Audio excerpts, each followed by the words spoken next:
Hello and welcome to another episode of Interviews with Hyperpolyglots at HYPIA. I'm the president, Dr. Usman Chohan, and today I have the pleasure of having Javier Hernandez with me. Welcome, Javier. Thank you. Thank you for having me. As one of our oldest members, you've seen the association grow, and you've not only been a hyperpolyglot in the true sense, but you've also made specific contributions to a specific language. I'd like you to talk a little bit about that.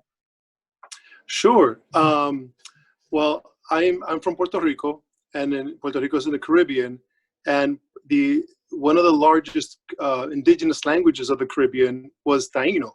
I mean, it was spoken from Puerto Rico, Dominican Republic, Haiti, Cuba, Jamaica, and probably parts of the Bahamas back in the 1400s.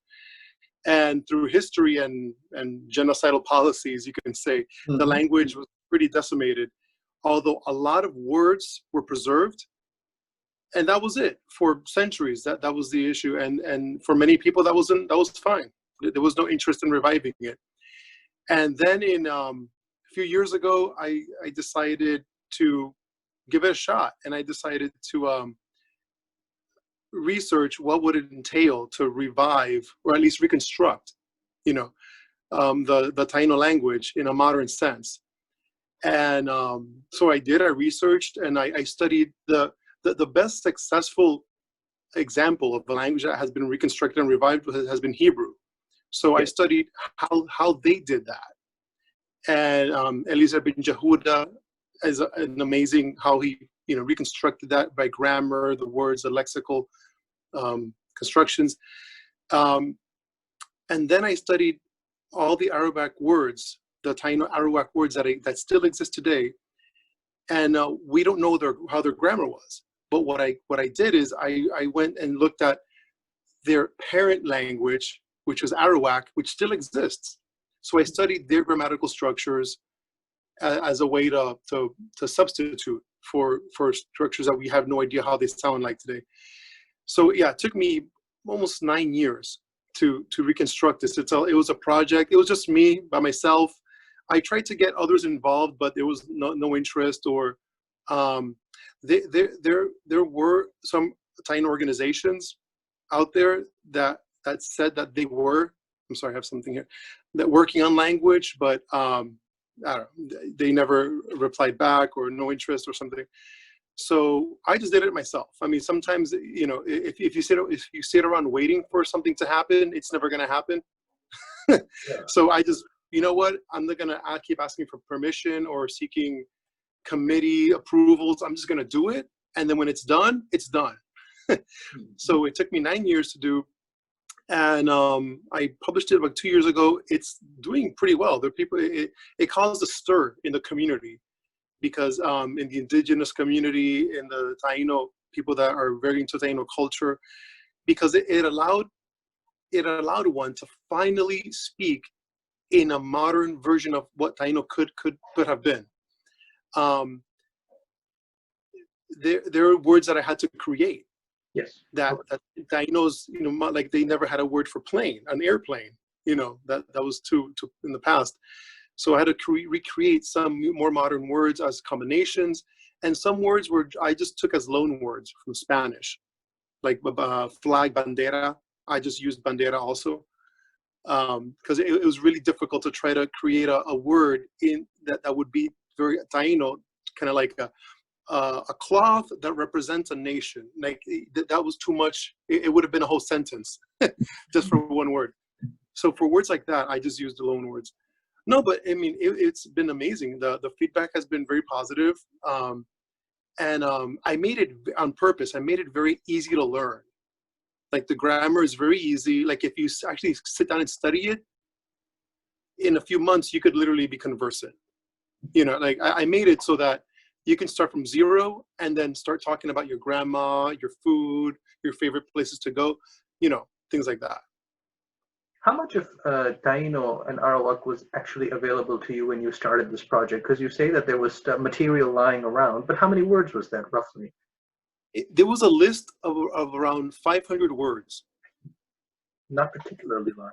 100 words, and they were kind of like not in context. It was just like the word for dog, ahon, That was it. You know, like I don't know if they had a word for a male dog, a female dog. So we have no idea. We just have dog.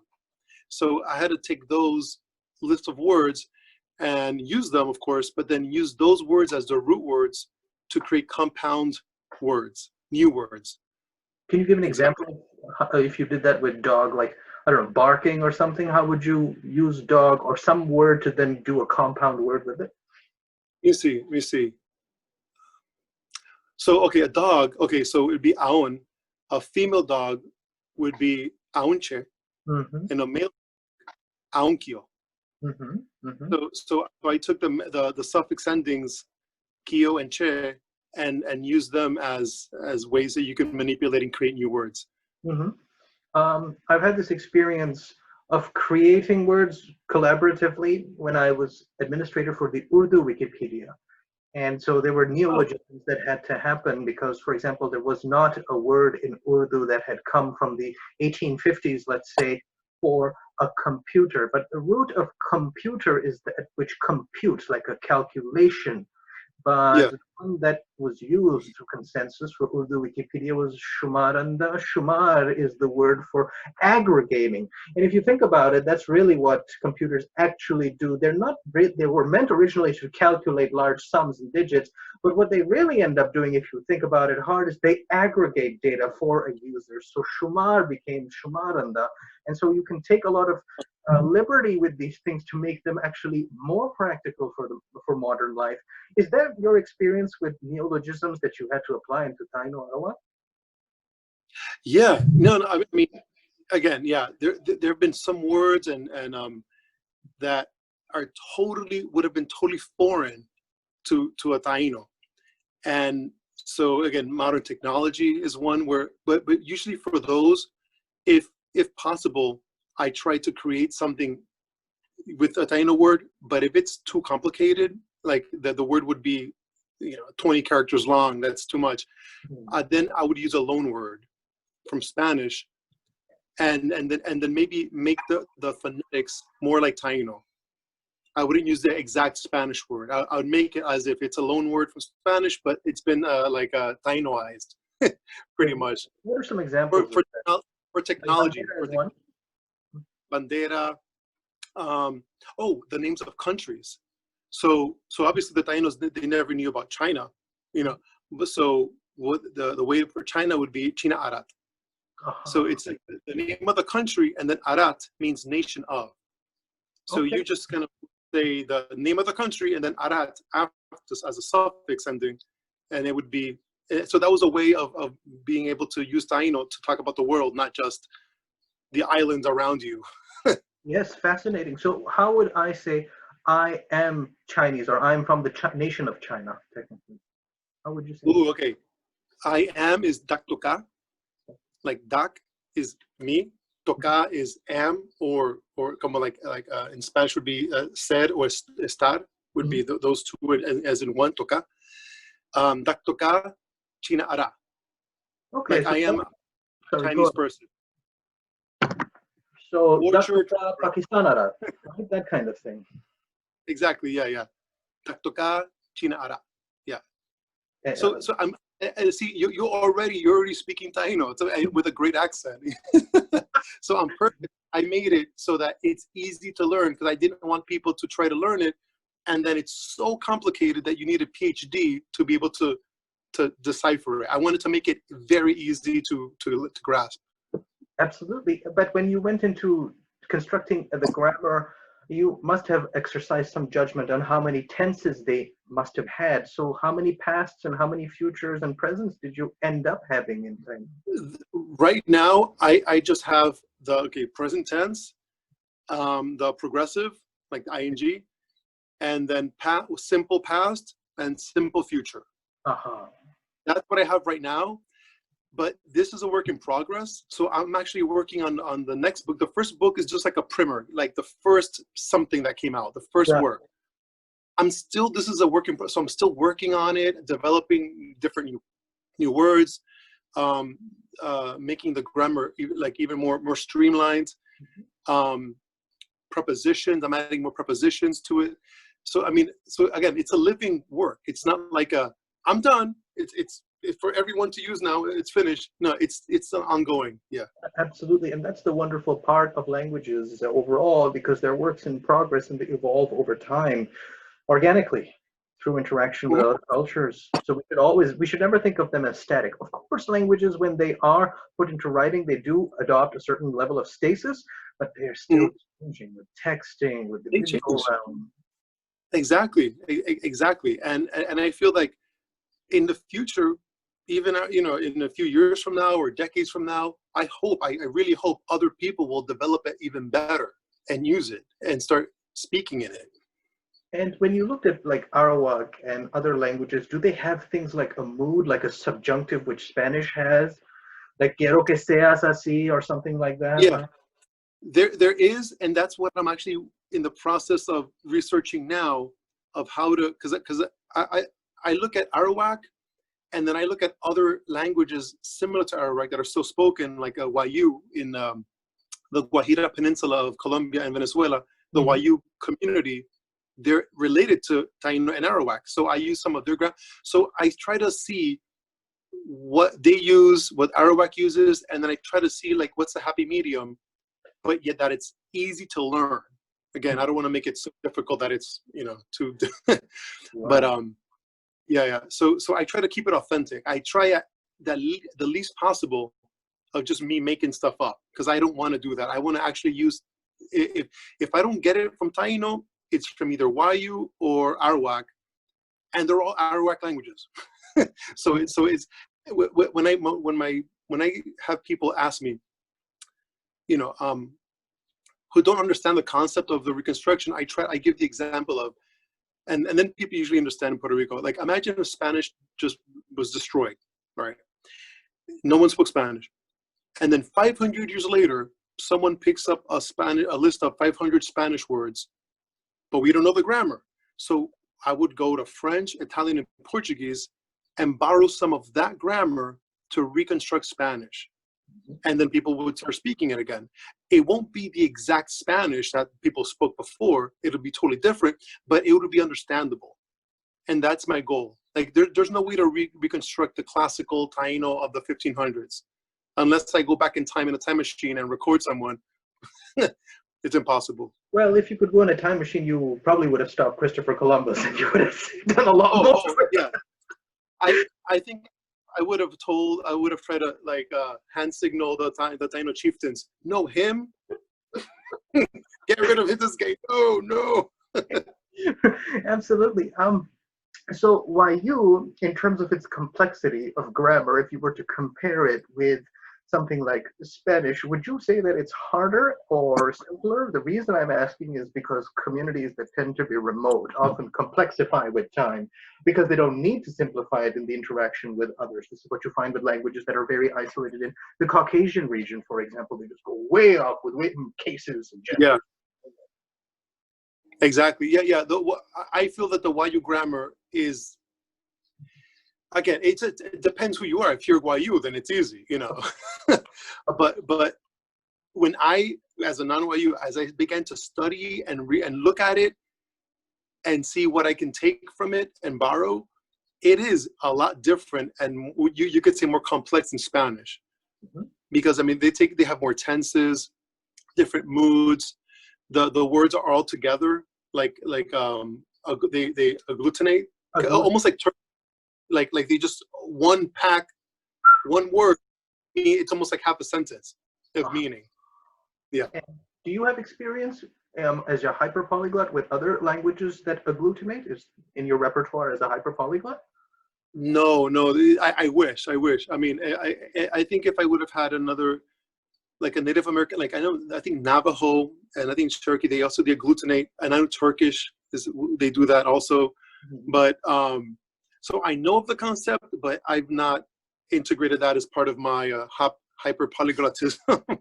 Yes, me neither. Most of my repertoire is Indo-European, so you just don't do it, you just conjugate, and it's easier to work with if you're stuck in that generally. To then switch to agglutination, it seems quite intimidating, honestly. Yeah, it is. It is. And what other features of why you really stood out to you when you exposed yourself working towards Taino again? A lot of there was a lot of focus on family. Like there were so many types of words for, I mean, for family, within the family, relations of the family, relations with family and out of the family. I mean, that was a lot. I mean, in Spanish, it's just, familia, but in YU, I can't even recall right now, but I remember there was a lot of different types of words depending on the type of family relationship you're talking about. Okay. Because there's Yeah. two things that it might signal to you. One is that actually some Indo-European languages have a lot of words for specific relationship, like the husband of the husband of the sister of my father in Urdu is puppa, which seems remote when you frame it in English, but I know exactly who a puppa is.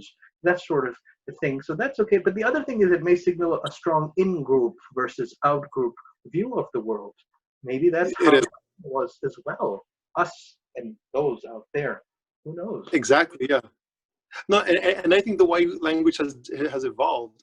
I mean, in the past 500 years, being surrounded. I mean, even though they have a coast in the Caribbean, they're surrounded by the Spanish Empire, the other settlements. The Spanish language has been encroaching in their areas, and it's sad, but many of them are right now today living in poverty, and there's not a lot of development there. There's still a lot of racism that goes on in those areas. I mean, it's really, it's sad. It's a sad situation. So there's no state protection for these types of things in whatever state they're subsumed by, like Colombia? Yeah. Supposedly there is, but then when you really get on the ground, not really. It's one of those situations where, yes, we subscribe to the Universal Declaration of blah, blah, blah.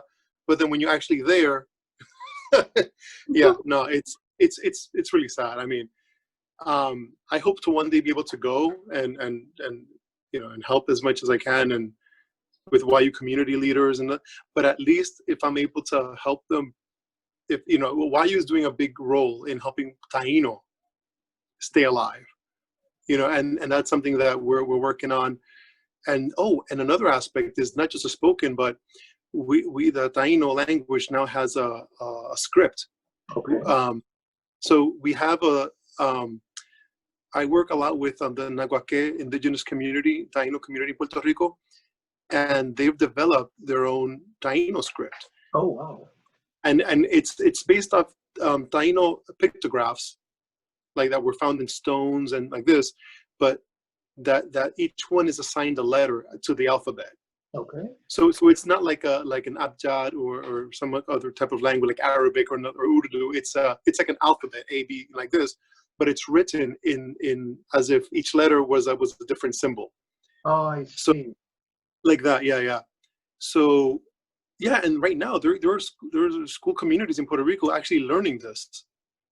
Does it and learning how to write from the Puerto Rican state government or territory government, the administration there? Do they help?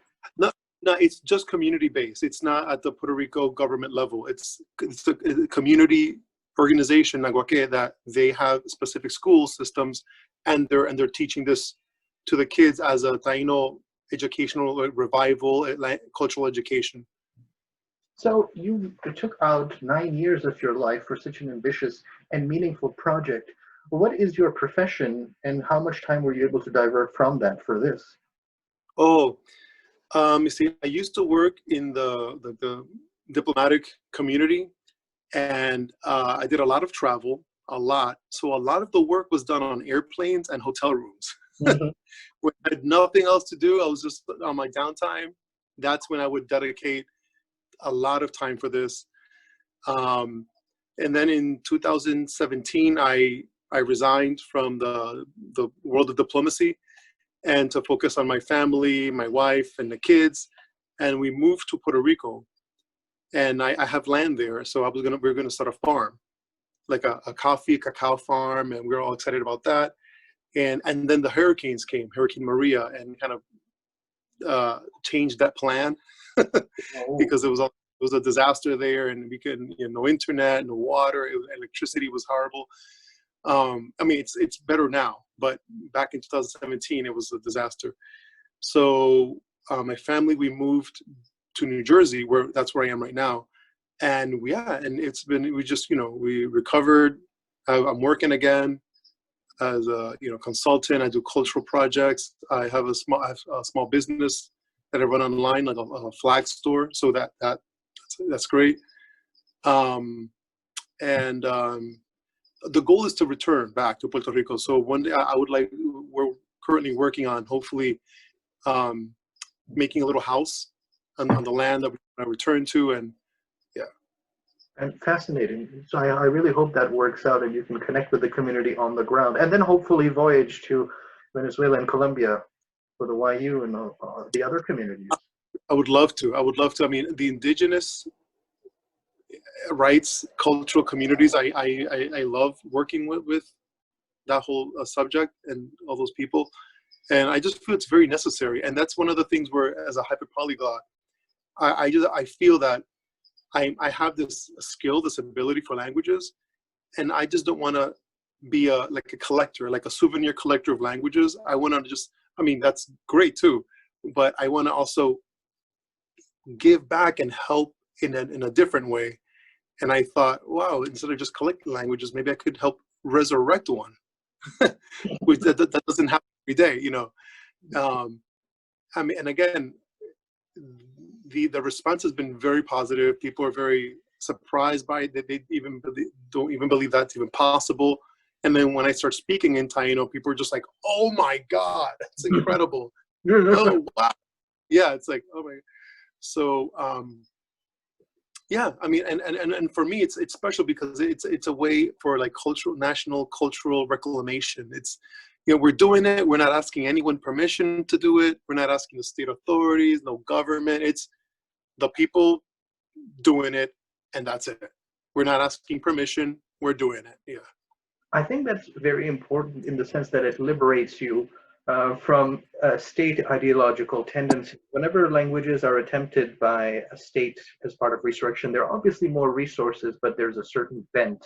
And when it's civil society, you're often quite liberated to reconstruct it as you wish, and therefore it often reflects practicalities of life.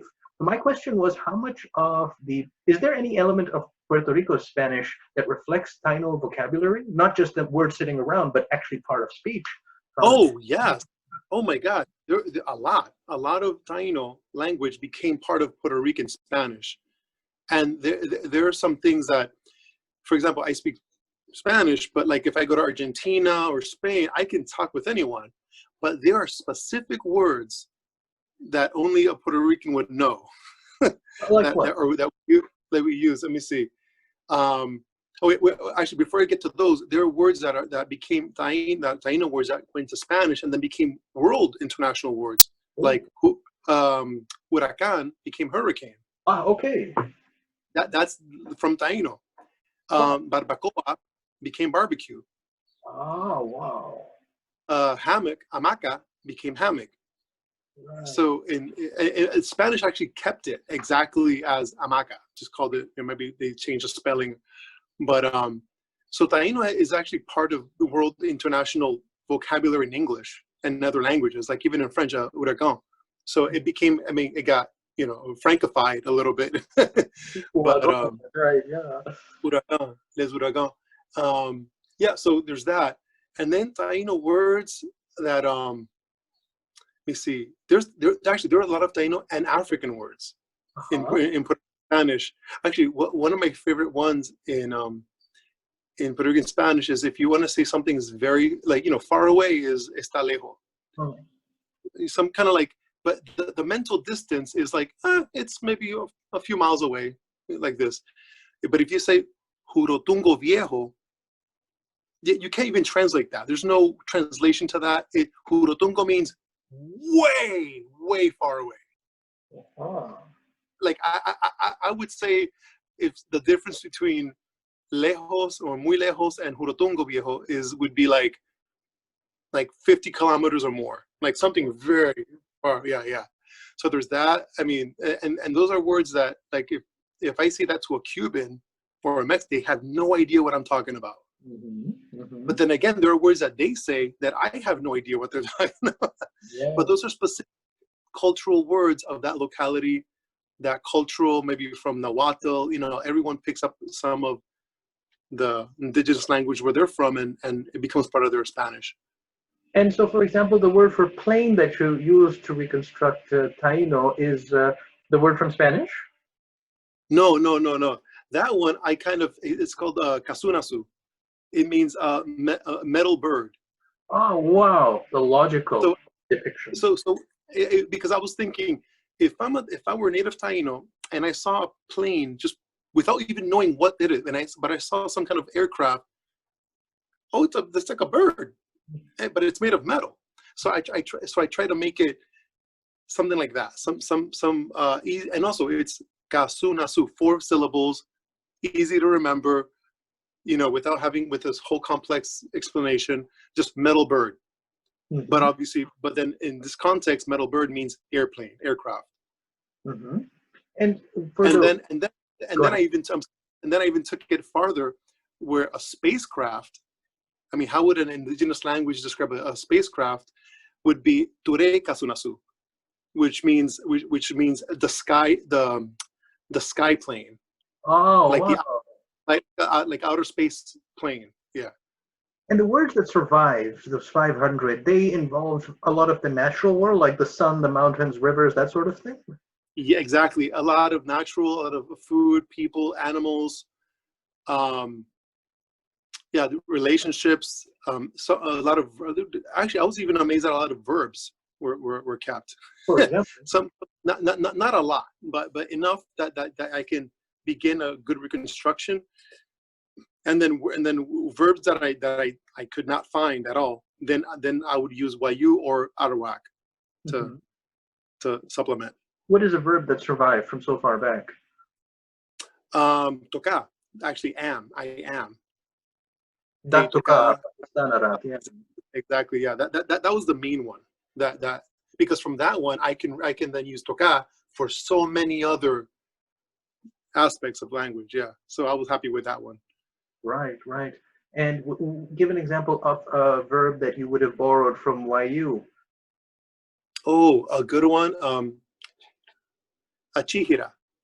Achihira. Achihira is like I want. Okay. Uh-huh. So to want is that's a achihira. Let me see. That was a good one. My God, right now I'm just like going blank right now. But I didn't want to put you on the spot, but it's so fun to learn it's that like, it's. oh my God, let me look. No, but there were a lot of verbs that I got from YU that I just couldn't find in Taino, and I always check in Taino first, and if I don't find it, then that's when I go to the other sources for words. It's fantastic. One of the things that that happened after you joined HYPIA was that there was this movement towards bringing in people who are not necessarily hyperpolyglots, but they speak fluently a language that is endangered, moribund, dying, and that's a separate stream. That's growing slowly because it's very rare to find rare people. That's the problem. Mhm. For example, we found a guy from Guatemala who speaks Quiche, that was a Mayan language, a Mayan tribe. Wow. There is a girl who's from Pakistan whose family comes from the north in the mountains. Burushaski is the language, and Burusho is not related to any major language family. It's not Sino-Tibetan, it's not Indo-European, it's not Altaic. It's just survived because of that climate and that mountainous altitude where intercession with other cultures could have been delayed for so long. And so that's an Mm. example of something where you want people to be part of HYPIA for the simple sake that preservation of languages, that treasure of Yeah. mankind, is passed on. And if we can be a small platform for that, that is also our duty. Yeah. No, that's amazing, and it's like you're helping to preserve. I would say humanity's linguistic diversity. I mean, a lot of the languages I speak here are the world languages, like Spanish, English, those big ones. But equally important, I feel, are the ones that don't have that millions and millions of speakers. But the fact that they exist, I feel that's it. That all you need to be is to exist. That makes you special as any language in the world. No language is better than any other. I mean, there's no like, oh, this one's better. No, there really isn't. And then sometimes I get into arguments with some people, not arguments, but discussions about languages and dialects.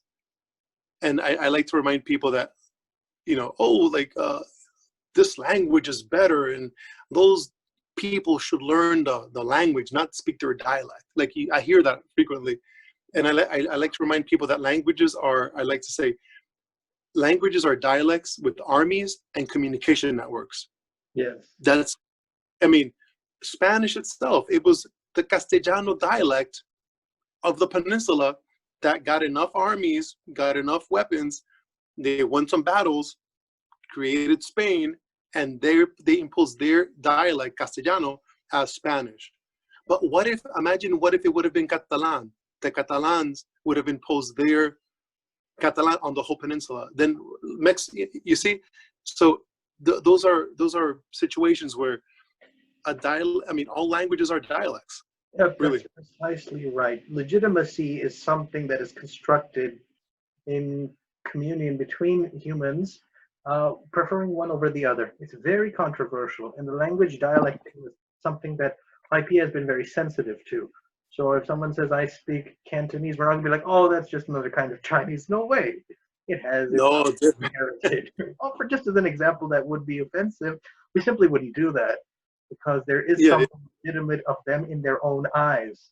There's this great poem that I was reading. I can't remember the language itself, but it belongs to the Northern Caucasus, and it's a poet who says, well, how can they tell me that my language is small when my mother's last words were in that language? You know, that kind of thing. There's something very deep. Wow, that's having that. You can't tell me that's small. Those were the last words. It's really something. So that's that's the spirit in which we have to engage with languages. There's a lot of this imperialism happening and globalization happening that's taking away just as much as it's giving to us. Mm-hmm. Yeah, I totally agree. I mean, all languages are special. They're all beautiful. You know, some people have different, like feelings about certain languages, how they sound. I mean, I know a lot of people, when they listen to German, for example, oh, it sounds too rough, too like the Terminator. You know, I've heard people say that because of Arnold, of course. But I feel it's a beautiful language. I mean, I like when I speak German. I like it, and I feel like also when you speak a different language, you change your personality a little bit. Oh. Like I've noticed that with me. I'm still the same Javier, but when I speak French or Portuguese, it's like it sounds different, and I'm like different. I'm like a different person almost. Absolutely. Well, there's studies that show that when you're speaking a second language, you tend to be more open-minded because of the way in which you interceded into that language's mindset. For example, in your native language, you'll be more judgmental, be like, oh, they're wrong and they're dumb and that. But when you're talking about the same issue in the second language, you're like, well, there's more to it than that. So it's the mindset. Well, that is very true. That is very true. Oh my God. What is the repertoire of your languages as it stands today? And we'll include Taino in that, of course. Yeah, let me see. I have a little list here. My native is Spanish. Then I learned English as a child. Then in high school, in the 4 years I was in high school altogether, I taught myself French, Italian, and Portuguese. Mm-hmm. All right. Then for work, I had to study Burmese because I worked in Burma. Wow. For a while, and that was interesting. I love Burmese. Is such a beautiful language. It's difficult because it's different, the script and some of the grammar. But once you learn you're speaking, it's beautiful. I love it. Mm-hmm.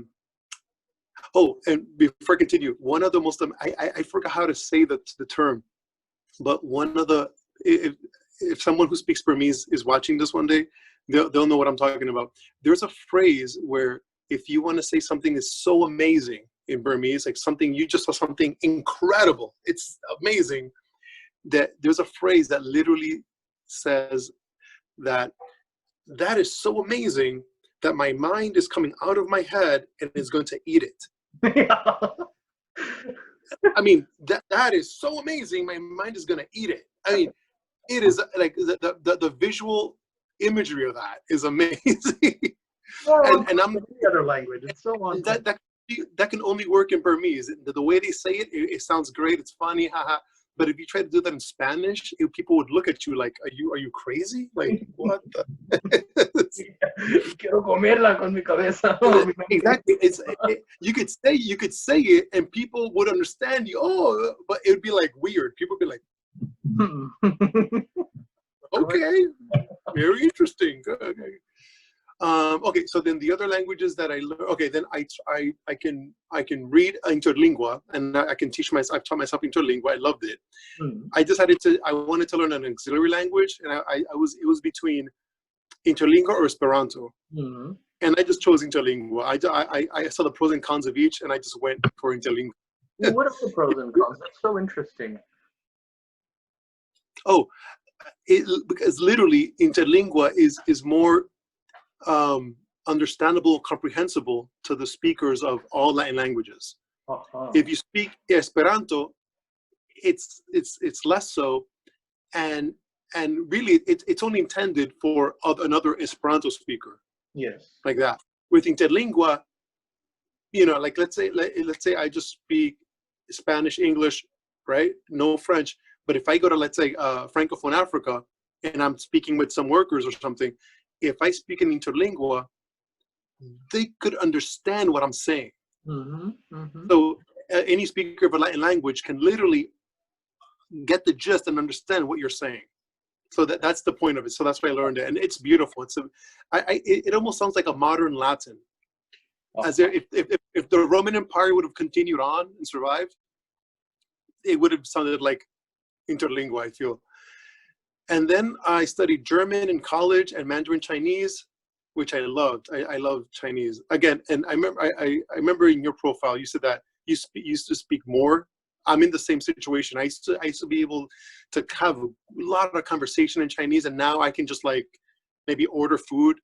But yes, I'm trying to teach myself again. I'm trying to I have books out here in my house to practice and Chinese. And then I also have reading proficiency. Again, just reading, not speaking really, but Latin, Catalan, Galician, Aragonese, Corsican, Sicilian, Sardinian, Asturian, Occitan, Chavacano, which is a dialect in the Philippines that's Spanish-based, Papiamento, and then two other auxiliary languages called, one is Lingua Franca Nova and Novial. Okay. I can see their texts and I can read them. That's pretty much like that.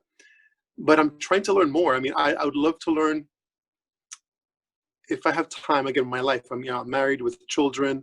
I work, so it's difficult to get time for languages. Japanese, I would love to learn Japanese.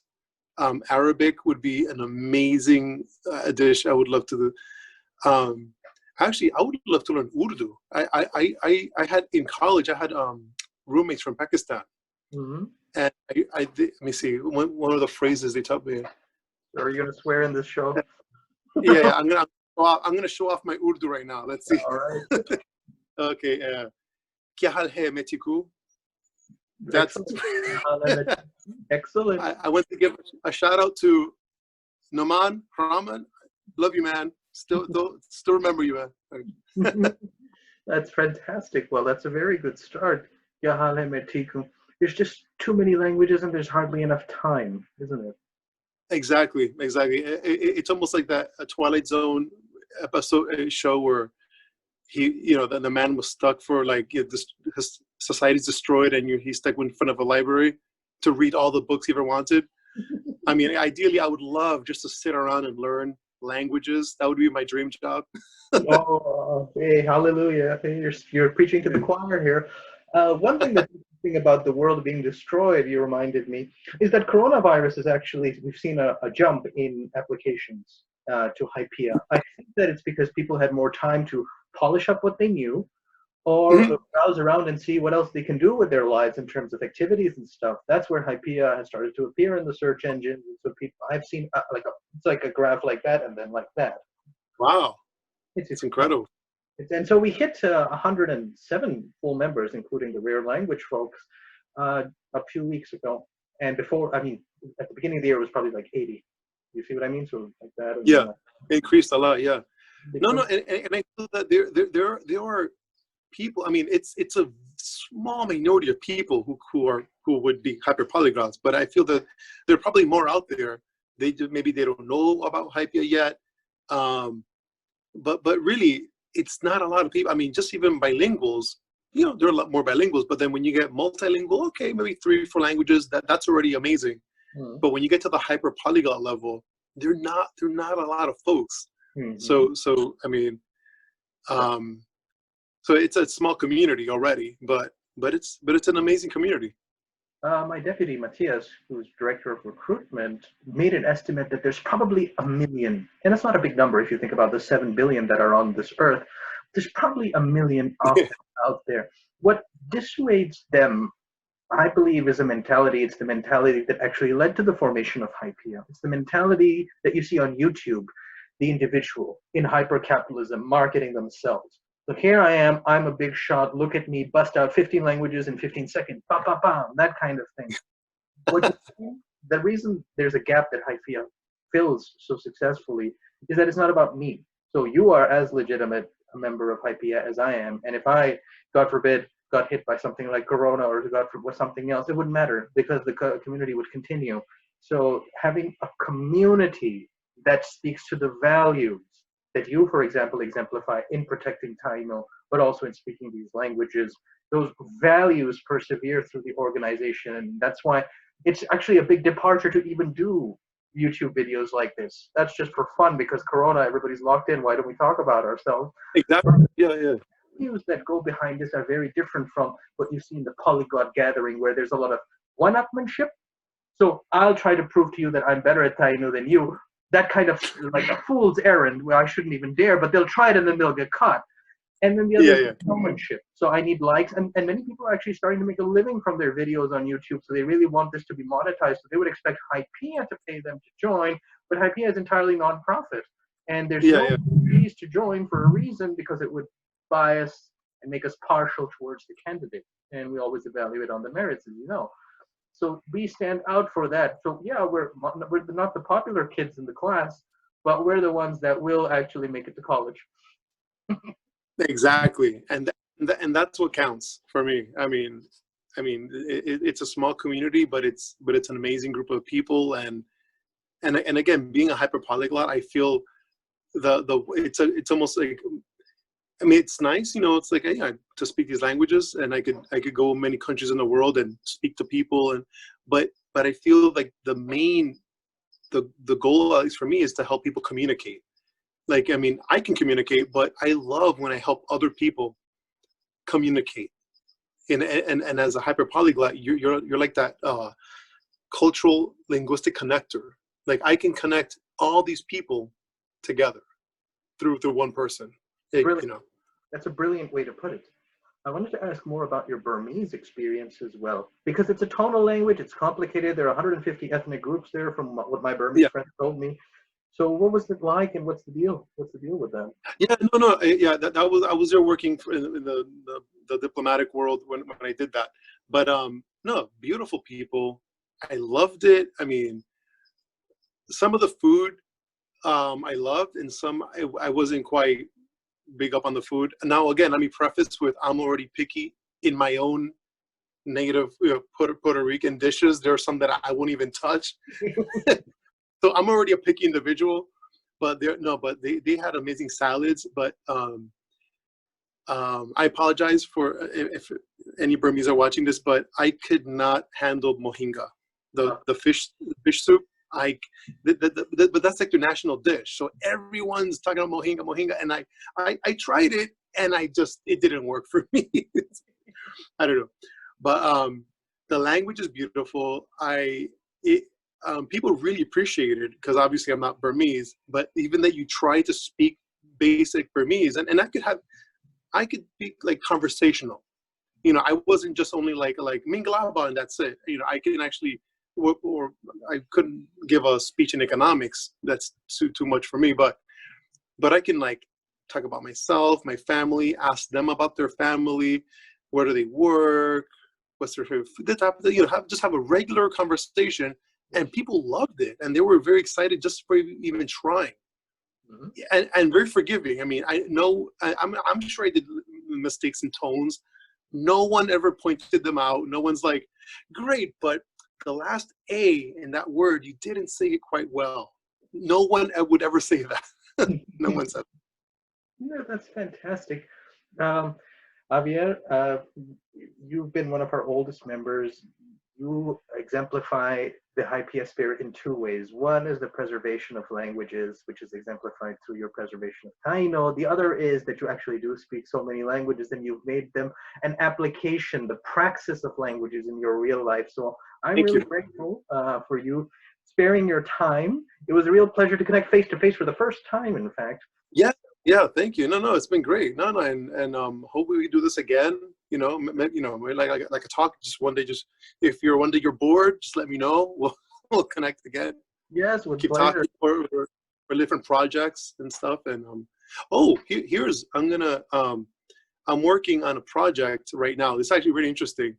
I'm working with a friend of mine in Tunis, and yeah, I can talk about it. It's not like a top secret thing. I mean, I already have it on my website. I explain and have a book that I published, but that I'm trying to recreate another recreation, but this is a script.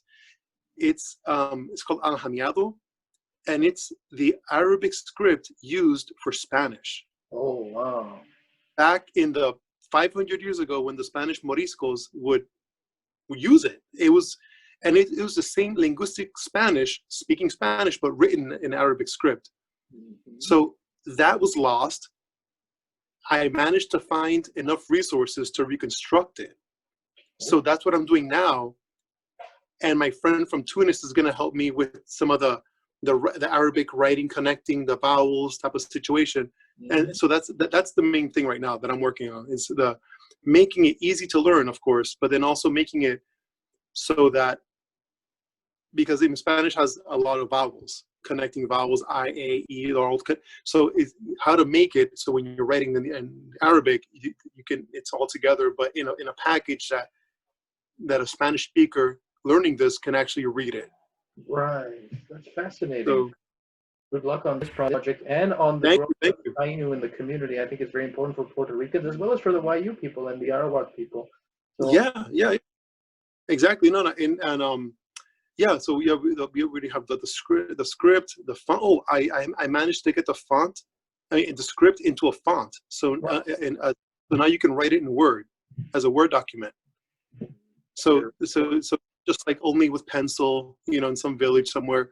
Now with technology, now you can actually write in Taino on a Word document. Fantastic. So that's pretty cool. And and the more people speak it, the more it's like a reaching and like your heritage, your past that was supposed to not exist. It was purposely killed off, and now we're bringing it back. Yeah, so it's fighting against the tide of history, and on the correct side of history, fighting the wrong side of history. I applaud you. So thank you very much, Javier. We'll stay in touch. Oh, thank you, Usman. Thank you very much. Take care. Thank you. Take care. Bye-bye. Bye-bye.